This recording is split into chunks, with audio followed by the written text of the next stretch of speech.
hindi ko alam kung saan na napunta ang mga bata.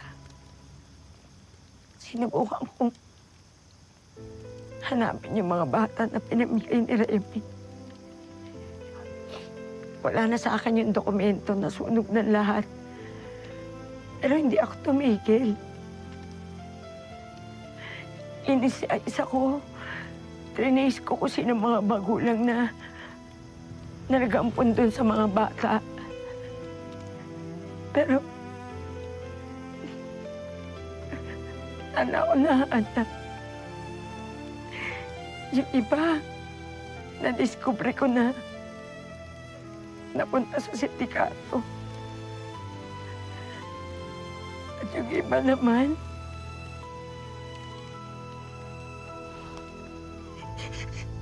namatay.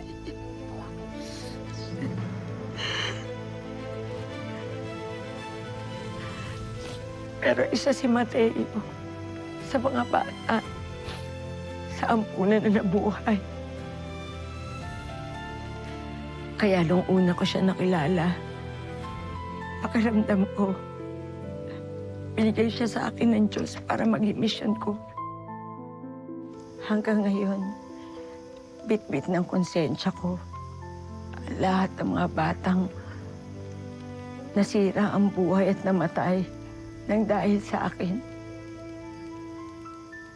Dapat hindi ko iniwan yung ampunan. Dapat hindi ako naging makasarili, Nika. Sister, hindi po kayo yung masamang tao dito. Ang may kasalanan po nito yung mga kriminal na nanakit at nang abuso sa mga batang wala naman pong kamuwang-muwang. Pero dapat naproteksyonan ko sila. Dahil ipinagkatiwala sila sa akin. Kaya kung kinakailangan kong pasanin ang krus na ito habang buhay, gagawin ko. Kaya si Mateo, alam ko binigay yan ng Diyos sa akin para tama ko ang lahat ng pagkakamali ko. Kaya kahit kaya ang buhay ko para sa Kanya, gagawin ko. Ang dami kong batang hindi na isalba.